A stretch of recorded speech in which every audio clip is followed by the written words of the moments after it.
Hello everyone, thank you so much for joining me in this live video. Today is the 8th May 25 and NNAMDI KANU is in court today. This is his 5th day in trial. Let us really take a look at what really happened in court today, because I told you guys I'm going to be updating you guys on everything that is happening in court.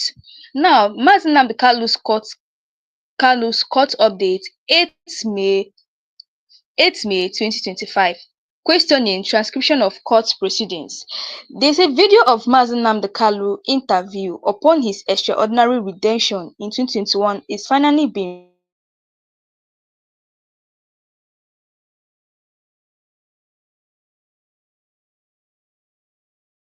played in court.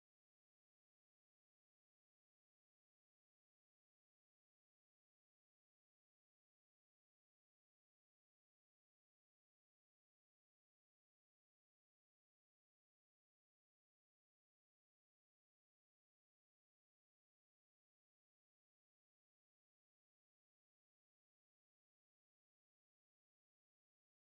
witness said,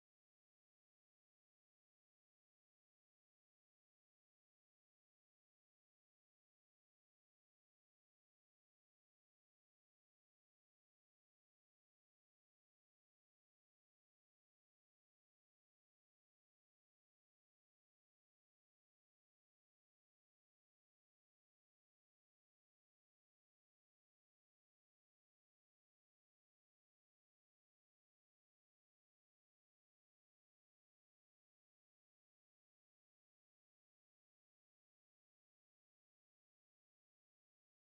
they prosecution said,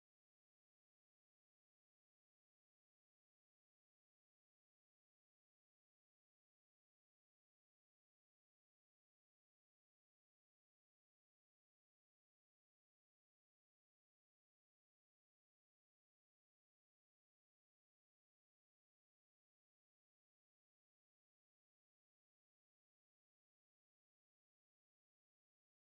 I can.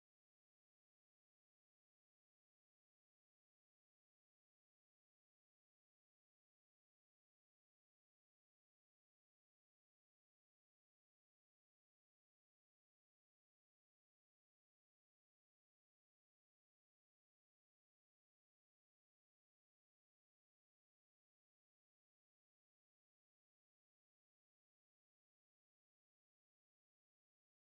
said, Mr. Kanu, in this video, can you identify the people in the video?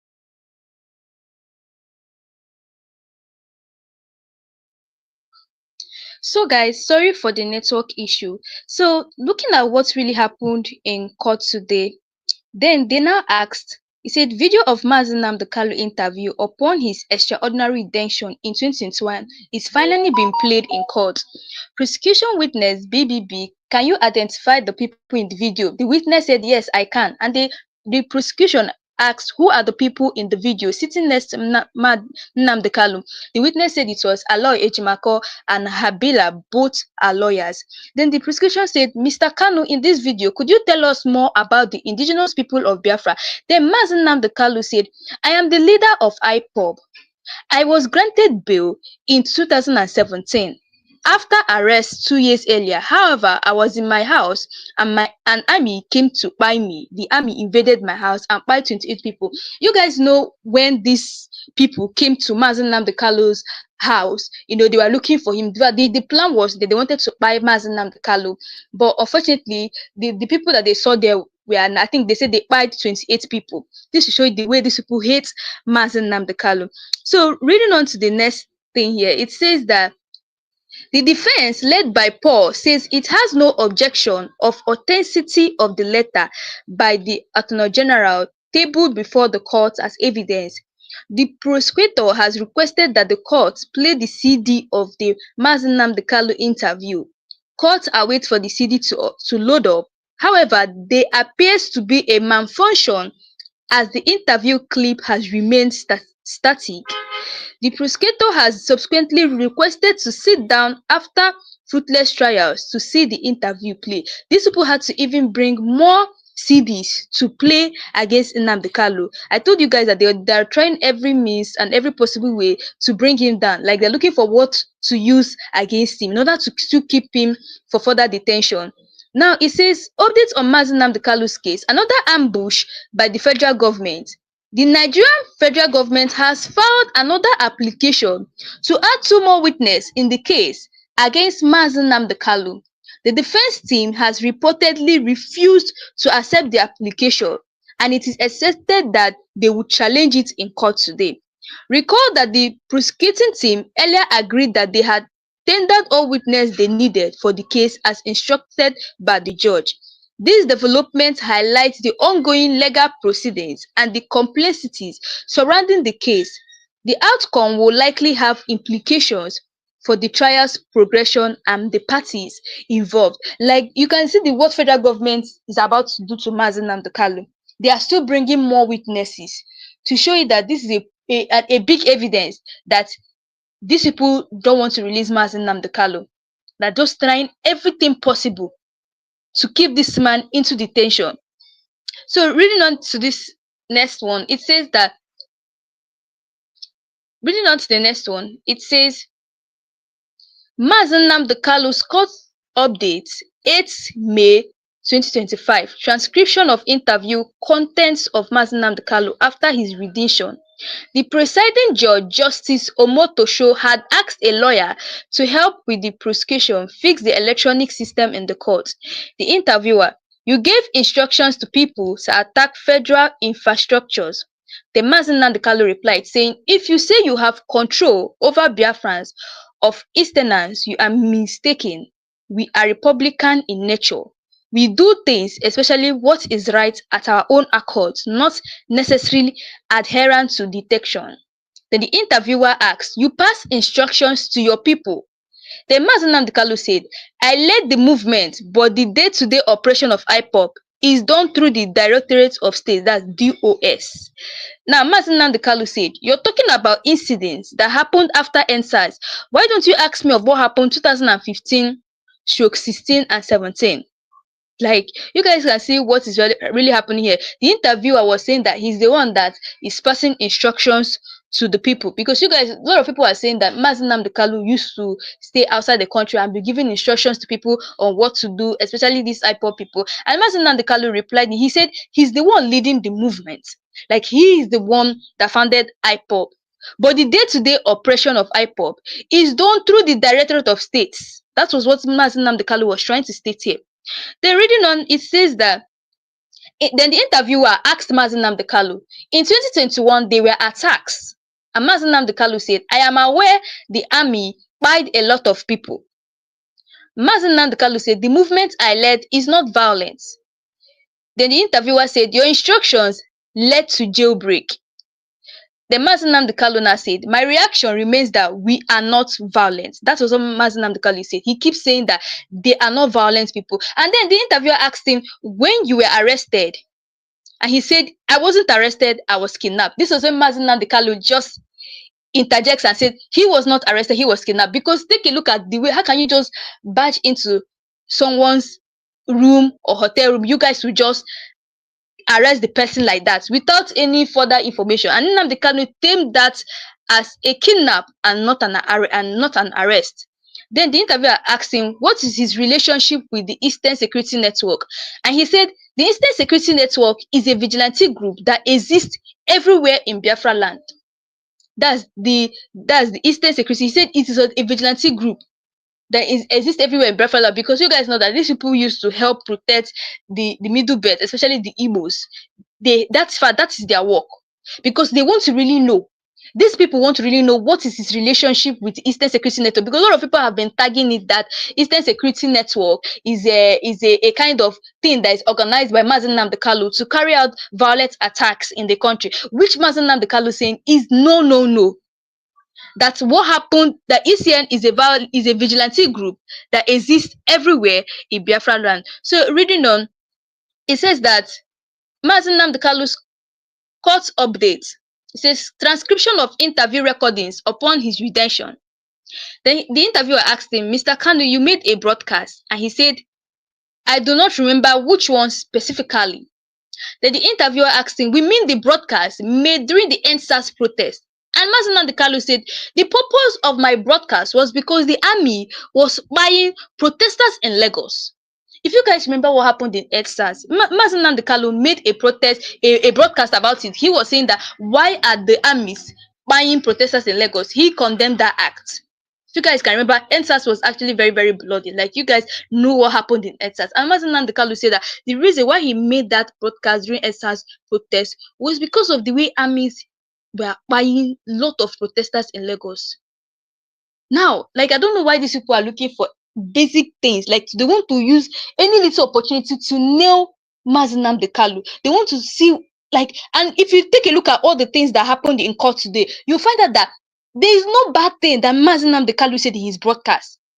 If you go through all his videos, all the broadcasts he has made for so long, you can never say, okay, this is what he said wrong. You can never see anything. He's only stating the facts. He's stating the histories. And once they bring up those questions to him, you see him, he will attack it immediately. And for the fact that he said that he was not arrested, he was kidnapped. These people have tried every means, every attempt to buy this man. Even when they came to his house, they were looking for him. They didn't find him, and immediately the army bought 28 people in his side. This to show you what is really happening. Like, Mazi Nnamdi Kanu has really suffered in the hands of these people. But you know one thing I like about this man? He's always standing his ground. No matter anything that is happening, Mazi Nnamdi Kanu is always standing his ground. He will tell you that, see, it's better he stays in detention for 7 years, 6 years. As far as the Igbos get their freedom, what else is he looking for? This man has sacrificed a whole lot. Imagine staying in detention for like almost 6 years, in the sense that your family is not seeing you. In fact, these DSS people hardly give him access to his lawyer self. They hardly give him access to his family people. This is a man who wants to sacrifice a whole lot for the Igbos. And you know, the one that is even making me angry the more is that when they found out that what happened in 1960 was a military coup, they said it was no longer Igbo coup. When they found out, because Gowon had to reveal it to us, when they found out, instead of these people to say, okay, let us compensate the Igbos by releasing Mazi Nnamdi Kanu, they didn't do that.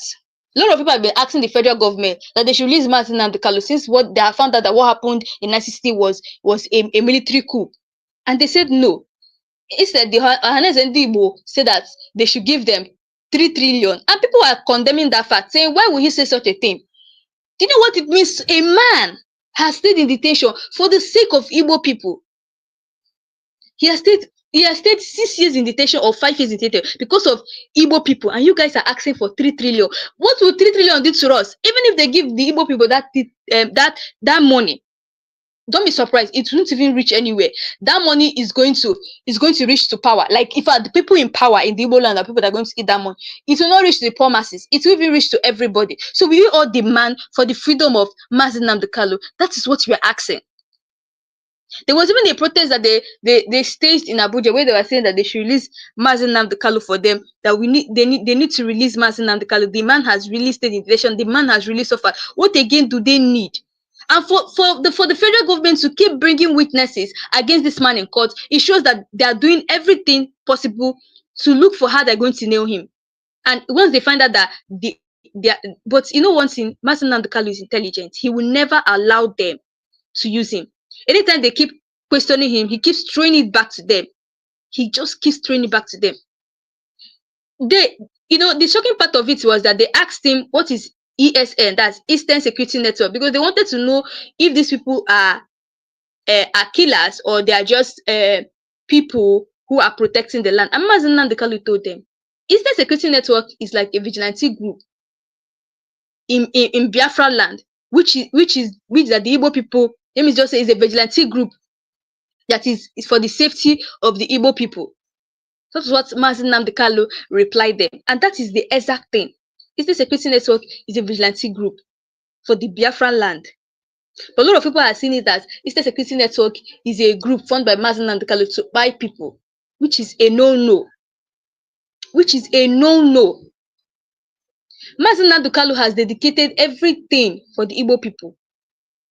This man has dedicated everything. Like, I just feel that this man they should just release this man. Let's wonder, anything that want to happen should happen.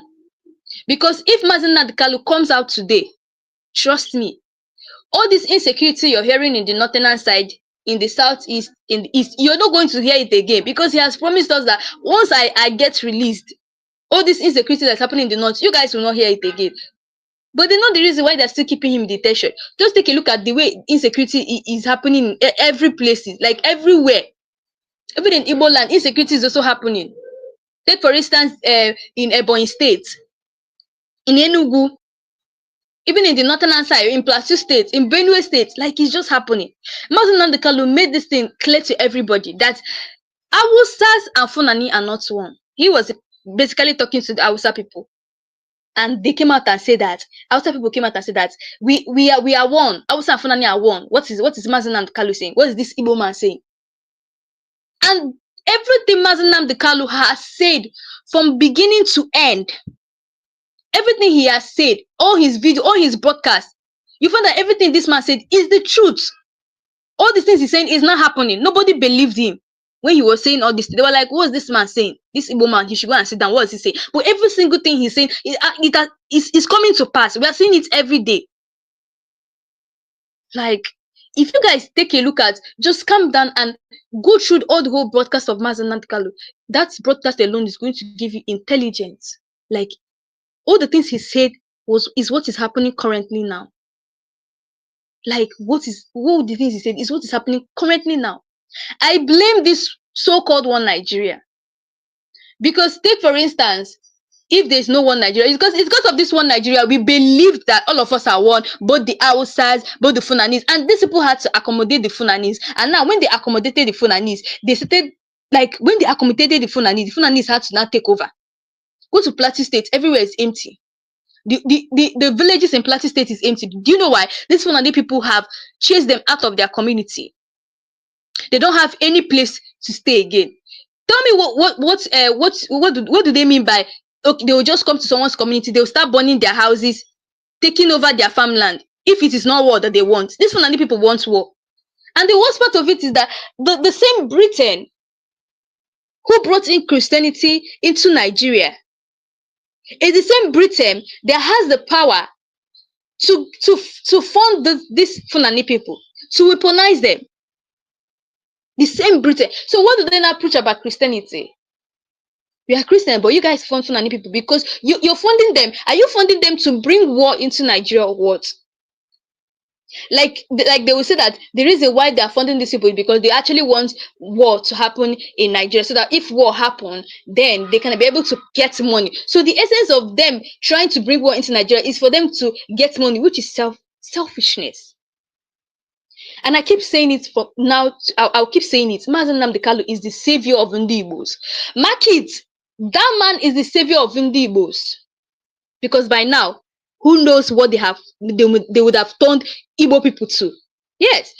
Like, one thing that the Igbo people don't understand is that Mazi Nnamdi Kanu is the one that is making us not. There's a kind of extent that Igbo people should be suffering now. If it is that Mazi Nnamdi Kanu did not intervene, because right from beginning they already threw us like rag. They threw the Igbo people like rag.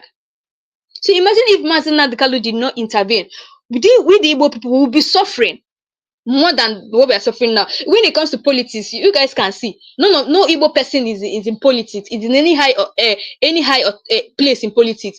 But when it comes to army army recruitment, they will tell you that we need Igbo youths to come and join army. You need Igbo youths to come and join army, but none of the Igbo youths are in a better position in this same country we are in. The Igbo youths are not in a better position. The only people who are in a better position is the Hausa and the Yoruba people. These two tribes, they're the only people that are in a better position, and you're asking the Igbo people to come and join army. So that once our youths join army, the Igbo people will not be vulnerable for attack. Like any attack can be flying. Like we will not be vulnerable. They will not send people to come and buy many people in Igbo land. That is their plan. But finally, we thank God for Mazi Nnamdi Kanu. That man is the savior of the Igbos. And Mazi Nnamdi Kanu will always ask the question, have you ever reasoned why is it that these Fulani people, anytime they enter community, they don't used to have a house? Like these people cannot rent house. They are always in the bush. Why are they always in the forest? That is the question that they should be asking. Anyway, guys, that's all we have for today. Let me know your thoughts on this. What do you really think about the audio that was played in court today? Because you guys know that this is the 5th day of Mazi Nnamdi Kanu in court, and the federal government is still adding more witnesses. Like he said that they kept on adding more witnesses to come and testify against Mazi Nnamdi Kanu. Guys, let me know your thoughts below. And also, if you know you're new to this channel, please don't forget to click the subscribe button, like and share. And also, thank you for joining me in this live section.